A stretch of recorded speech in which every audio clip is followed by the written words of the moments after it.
Let's talk about the menstrual cycle.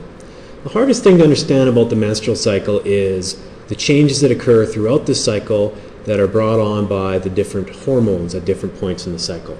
So first of all, let's discuss the hormones. Easiest way to remember the hormones in the menstrual cycle is to remember this made-up word, phallop. If you remember phallop, you remember the order of the hormones in a typical menstrual cycle. And of course, a typical menstrual cycle lasts 28 days, but I'll get into that in a minute. The first hormone, day one of a menstrual cycle, is FSH, follicle stimulating hormone. The next one is estrogen. The next one is LH. The O stands for ovulation. And then the last hormone is progesterone.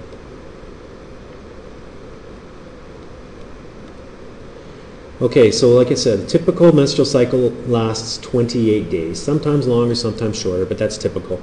The first hormone, of course, day one of the cycle to be produced would be the FSH.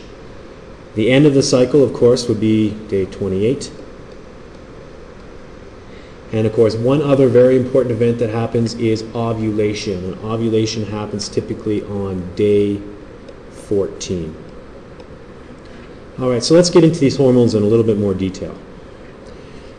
Here's the feedback loop. Now notice that this is basically involving just two structures. You have the anterior pituitary gland, which of course is in your brain, and then you've got the follicle, which of course is in your ovaries. Remember what a follicle is. A follicle is a cluster of cells surrounding the egg. So the first hormone on day one of the cycle is FSH. So day one of the cycle, FSH is released by the anterior pituitary gland. FSH stands for follicle stimulating hormone. So what does that do? Yeah, you guessed it. It stimulates the follicle, tells it to mature. So it is released by anterior pituitary gland, goes to the follicle, and when it gets there, it tells it to start maturing. As that follicle matures, it's going to release another hormone. That hormone is estrogen. Estrogen travels through the bloodstream, back up to the anterior pituitary gland, and when it gets there in sufficient amounts, it will cause the release of LH. Now LH has one major job, and that is it causes ovulation. So when LH spikes, goes back to the follicle, it causes the release of the egg. So that's ovulation. The egg is released from the follicle. Now notice that not all of the follicle is released, it's just the egg. The remainder of this follicle, so all of those cells that are left behind after the egg has been released, are going to reorganize themselves and form what's called the corpus luteum.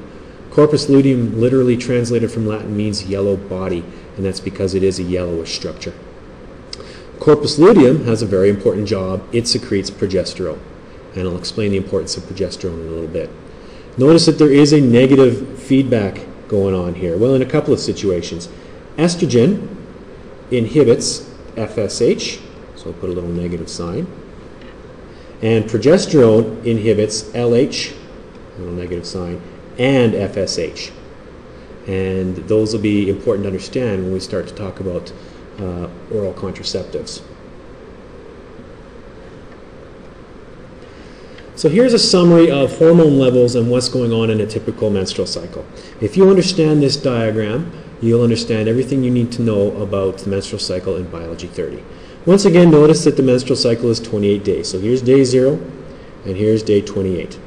And of course, if we remember the hormones, we remember phallop. All right, so day 1 of the cycle, the first hormone to be released is FSH. So FSH doesn't increase a whole lot, but it is the only hormone that's really increasing appreciably at the beginning of the cycle. Now FSH causes the maturation of the follicle. So here you can see a follicle starting to mature, and as it does, it secretes the E, estrogen. So after FSH, we see estrogen levels start to rise. Estrogen then causes the release of LH. So as you see estrogen begins to rise, you will see LH will begin to peak. When LH spikes, that causes the O, ovulation. And you can see now, here's the egg, it's being released from the follicle. Now, of course, all of these cells that are remaining from the follicle have a job to do. They're going to reorganize and form the corpus luteum, which will then secrete P, progesterone. And so you see after ovulation is when progesterone levels start to really increase. Now, we also see down at the bottom here, we have the thickness of the uterine, the endometrium, during the course of the cycle. And what you really have to understand about the endometrium is it is controlled by two hormones, estrogen and progesterone. The rule is this: when estrogen and progesterone are high, that causes the thickening and building up of tissue of the endometrium. When estrogen and progesterone are low, that causes the breakdown of the endometrium, or the flow. So when they're high, it builds up. When it's low, then you got flow. Notice at the beginning of the menstrual cycle, so the first 4 or 5 days of the menstrual cycle, estrogen and progesterone are low. So what's happening? Well, all of the tissue that we had built up in the previous cycle is getting thinner. In other words, that tissue is sloughing off and flowing out the body. That's menstruation. After that, you notice that estrogen, especially, and then a little later on progesterone, start to increase. And again, what do these hormones do? They cause the endometrium, the inner lining of the uterus, to get nice and thick and built up with tissue and blood vessels. Now, the reason for this is if intercourse occurs just after ovulation, fertilization occurs, by the time that zygote, that embryo, gets to the uterus, it will be, in this range. And it will be nice and thick and ready to receive that embryo at that point.